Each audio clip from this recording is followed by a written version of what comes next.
नमस्कार, मैं हूं आपके साथ खुशबू सिंह। स्वागत है आपका युग चरण में। चलिए शुरुआत करते हैं बुलेटिन की। टेक कंपनी एप्पल का साल का सबसे बड़ा लॉन्च इवेंट आज यानी 12 सितंबर को होगा। कंपनी ने इस साल अपने इवेंट का नाम वंडरलस्ट रखा है, जो कैलिफोर्निया में एप्पल हेडक्वार्टर के स्टीव जॉब्स थिएटर में होगा। भारतीय समय के अनुसार ये इवेंट रात 10:30 बजे शुरू होगा। इस इवेंट को कंपनी की वेबसाइट apple.com पर या एप्पल टीवी ऐप पर ऑनलाइन देख सकते हैं।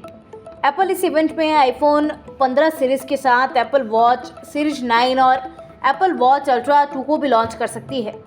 हालांकि इवेंट में कौन कौन से प्रोडक्ट लॉन्च किए जाएंगे, इसके बारे में कंपनी ने अभी तक ऑफिशियल तौर पर कोई भी जानकारी नहीं दी है। एप्पल वंडरलस्ट इवेंट में कंपनी iOS 17 ऑपरेटिंग सिस्टम के रोल आउट की डेट भी अनाउंस कर सकती है। iOS 17 के फीचर्स कंपनी ने 3 महीने पहले WWDC 23 इवेंट में अनवील किए थे। iOS 17 में live voice mail, transcription, FaceTime message record करने की एबिलिटी, पर्सनलाइज कॉन्टैक्ट पोस्टर जैसे फीचर मिलेंगे। अगर कोई व्यक्ति कॉल रिसीव नहीं कर रहा है तो डिवाइस में iOS 17 अपडेट मिलने के बाद users recorded face time message भेज सकेंगे। इसके साथ ही अब हे सीरी नहीं बल्कि केवल सीरी बोलकर वॉइस कमांड फीचर को यूज़ किया जा सकेगा। यूजर्स अब ऑफलाइन मैप भी यूज कर सकेंगे। अभी iOS 17 बीटा टेस्टिंग फेज में है।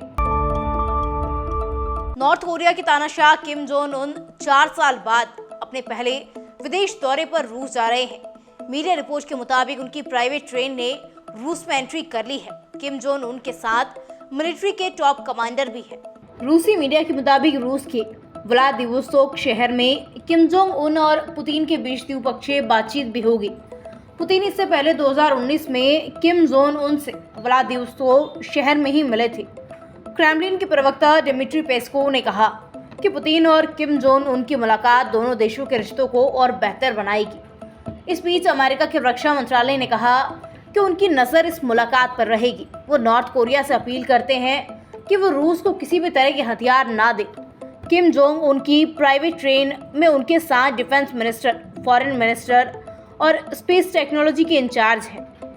एनके न्यूज़ के मुताबिक कोरिया की सेना के मार्शल री प्योंग चोल, पाक जोन चोन और किम म्योक सिक भी ट्रेन पर तानाशाह के साथ मौजूद है।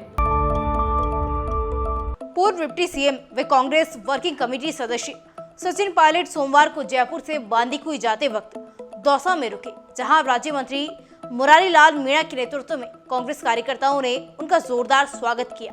इस दौरान मीडिया से मुखातिब होते हुए पायलट ने विरोधियों को जवाब देते हुए कहा, समय बड़ा बलवान होता है। उन्होंने अपनी ही पार्टी के विरोधी नेताओं द्वारा पिछले दिनों पायलट का महिमा मंडन करने के सवाल पर यह बात कही। भाजपा द्वारा प्रदेश में महिला उत्पीड़न के आरोपों के सवाल पर पायलट ने कहा, प्रदेश में जहां भी ऐसी घटनाएं हुई है वहां पुलिस ने त्वरित कार्यवाही करते हुए आरोपियों को गिरफ्तार किया है। साथ ही उत्तर प्रदेश व मध्य प्रदेश समेत अन्य राज्यों में होने वाली घटनाओं को भी देखना होगा, क्योंकि वहां क्राइम का ग्राफ ज्यादा है। उन्होंने कहा, प्रदेश में आने वाले दिनों में चुनाव होने वाले हैं, इसलिए नेता यहां भाषण देने आ गए। पिछले 5 साल में कोई भी भाजपा नेता सड़क पर नहीं दिखा। इन्होंने तो आपसी खींचतान में ही 5 साल निकाल दिए और अब चुनाव आ गए तो रथों पर चढ़कर पब्लिक को गुमराह कर रहे हैं। भारत को अपना पहला C-295 technical military airlift plane बुधवार को मिल जाएगा।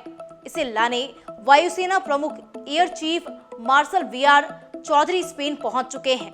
C-295 स्पेन के सेविले प्लांट में बनाया जा रहा है। वायुसेना में इसका फाइनल इंडक्शन इसी महीने हिडन एयरबेस पर होगा।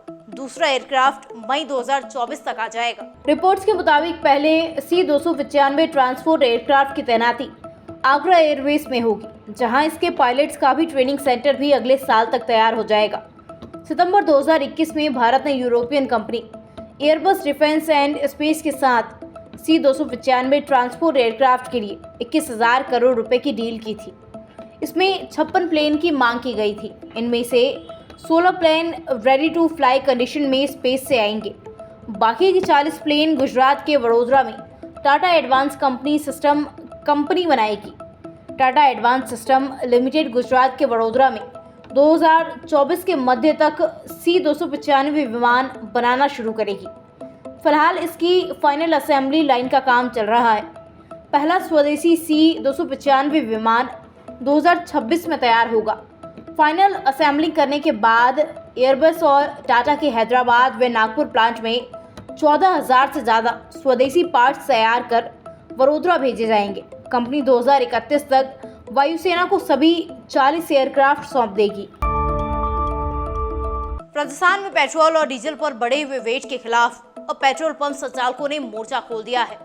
प्रदेश भर में कल और परसों यानी 13 और 14 सितंबर को सुबह 10 बजे से शाम 6 बजे तक 7,000 से ज्यादा पेट्रोल पंप बंद रहेंगे। इसके बाद भी अगर सरकार ने पेट्रोल और डीजल का वेट कम नहीं किया तो पेट्रोल पंप संचालक 15 सितंबर से अनिश्चितकालीन हड़ताल पर चले जाएंगे। राजस्थान पेट्रोलियम डीलर एसोसिएशन के प्रदेश अध्यक्ष डॉक्टर राजेंद्र सिंह भाटी ने कहा, राजस्थान सरकार देश में सबसे ज्यादा वेट वसूल रही है। इसका नुकसान पेट्रोल पंप संचालकों के साथ ही आम जनता को भी उठाना पड़ रहा है। उन्होंने कहा, पिछले लंबे वक्त से हम शांतिप्रिय तरीके से वेट कम करने की मांग कर रहे हैं।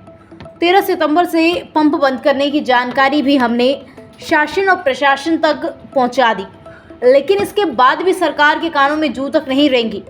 मजबूरन अब हमें आंदोलन की राह पर आगे बढ़ना पड़ा है। इसकी शुरुआत 13 सितंबर से कर दी जाएगी। उन्होंने बताया, शुरुआती चरण में हम 2 दिन यानी 13 और 14 सितंबर को सांकेतिक तौर पर सुबह 10 बजे से शाम 6 बजे तक पेट्रोल पंप बंद रखेंगे। ऐसी तमाम खबरें देखने के लिए सब्सक्राइब कीजिए हमारे चैनल को और यूं ही देखते रहिए युग चैनल।